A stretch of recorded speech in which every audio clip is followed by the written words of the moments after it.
Hello दोस्तों, केना छी अहाँ सब? अहाँ सबके स्वागत करै छी एक नया ब्लॉग में। चलू आई के ब्लॉग में अहाँ सबके देखाबो जा रहल छी कच्चा केला के सब्जी बनाबो के एकदम आसान तरीका और देसी तरीका। देखियो कते मस्त कते जबरदस्त सब्जी बनल छै, एक नंबर सब्जी बनल छै। तो माछो के फेल कऽ देते एहन सब्जी बनल छै। तो देखियो केला के सब्जी बनाबो के पार्ट 2 ये। ये देखियो लोहिया में तेल गरम करे ले धऽ देने छियै। पार्ट 1 में हम केना तरल जाइ छै से दिखा देने रहू। अब एहिमे देखियो तेल गरम करे ले धऽ देली, इमहर जीर छै, सूखल सूखा लाल मिर्च छै, तेजपत्ता छै, ठीक। ई सब जोगाड़ कऽ के राखि लेब एगो बर्तन में। तेल गरम भऽ जायत तो ओहिमे ई फोरन सब खसा देबै, ठीक छै।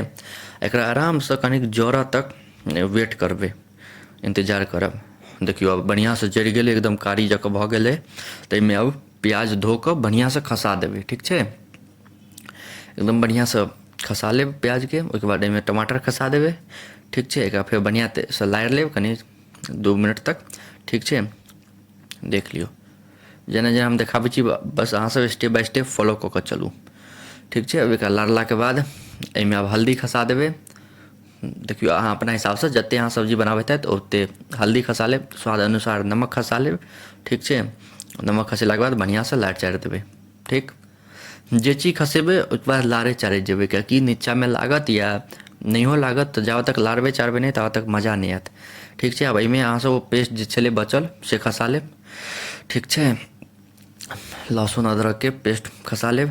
एकर हम पार्ट 1 बनेने छी, ओहिमे हम सबचीज देखेने रहू केना तरल जाइ छै आ ईसब मसल्ला सब तैयार करऽके तरीका, पेस्ट वेस्ट। तऽ अहाँसब पार्ट 1 देखब तहने पार्ट 2 आयब देखऽ लेल, नहि तऽ पार्ट 2 समझमे नहि आयत। तऽ एकरा बढ़िआँसँ भुजि लेबै, ठीक छै।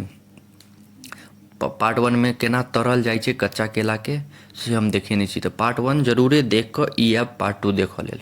आब एहिमे लाल मिर्च पाउडर दऽ देबै, ठीक छै। लाल मिर्च पाउडर देलाके बाद फेर लारि चारि देबै।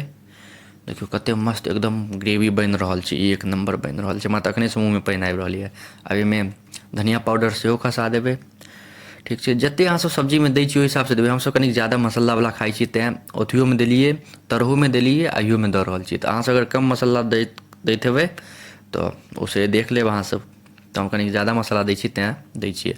एकरा बढ़िआँसँ भुजबै, मेन एकर छै भुजनाइ। एकरा जतेक देर भुजबै ने ओतेक स्वादिष्ट सब्जी बनत। जतेक देर अहाँ भुजबै ओतेक नीक बनत। तऽ भुजऽपर ज्यादा फोकस करबै, ठीक छै ने। एकरा भुजैत रहबै, बहुत देर तक भुजबै, ठीक छै। एहन भऽ जायत बढ़िआँसँ भुजा जायत तऽ ओहिके बाद ओहिमे पानि खसा लेबै, ठीक। देखियौ पानि अपना हिसाबसँ खसा लेब। रोटीमे खाय चाहै छी तऽ कनि कम खसायब, भातमे खाय चाहै छी तऽ कनि ज्यादा खसा लेब, ठीक छै। पानि खसा लेब बढ़िआँसँ। देखियौ कतेक बढ़िआँसँ पानि खसा देलिए। आब एकरा खौलऽ लेल छोड़ि देबै, ठीक। आ इम्हर देखियो तैर कऽ रखने छियै अथी की कहै छै कच्चा केलाके। एकर हम फर्स्ट पार्टमे ई हम देखेने छी, काल्हिके ब्लॉग इएहपर हम डालने रहिए। तऽ आब देखियो रस खौलऽ लगलै, जे रस देने रहिए एकदम बढ़िआँसँ एहन खौलऽ लागत। देख रहल छी कतेक सुन्दरसँ खौल रहल छै। तऽ एहन जे खौलऽ लागत तहन आब एहिमे जे उतरने रहिए कच्चा केलाके से खसा देबै। ई कच्चा केलाके केना तरल जाइ छै से हम फर्स्ट पार्टमे देखेने छी, और फर्स्ट पार्ट हम काल्हिए डालि देने छिए। जे सब नहि देखने हैब जाकऽ जरूर देखब, तहने ई वीडियो देखब। तऽ सबके खसा देलिए, सबटा जे तरने रहिए केलाके, ठीक छै। खसेलाके बाद एकरा बढ़िआँसँ लारि चारि देबै। लारला चारलाके बाद आब देखियौ कतेक मस्त। आब 5 मिनट तक खौलऽ देबै, ठीक छै। 5 मिनट खौल जायत तऽ ओहिके बाद धनिया पत्ता धऽ देबै, ठीक छै। धनिया पत्ताके बाद ई दऽ देबै चिकन मसाला हुए या गरम मसाला हुए से धऽ देबै, ठीक छै। ओहिके बाद बढ़िआँसँ लारि चारि देबै।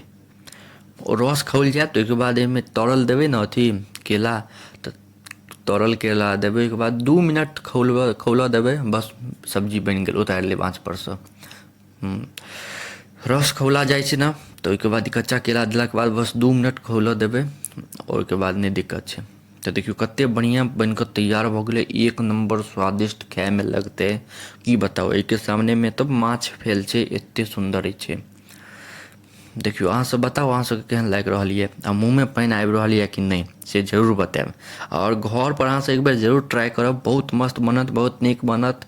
आओर अहाँसब हमरा धन्यवाद कहबै, एतेक नीक बनत। तऽ आब हम कहै छी अहाँसबके एतेक देर तक देखऽके लेल अहाँसबके धन्यवाद। नीक लागत तऽ लाइक कमेंट शेयर सब्सक्राइब जरूर करब। देखियौ गैसो बन्द कऽ देलिए। तऽ मिलै छी अहाँसबसँ अगिला नेक्स्ट ब्लॉगमे, तब तकके लिए धन्यवाद।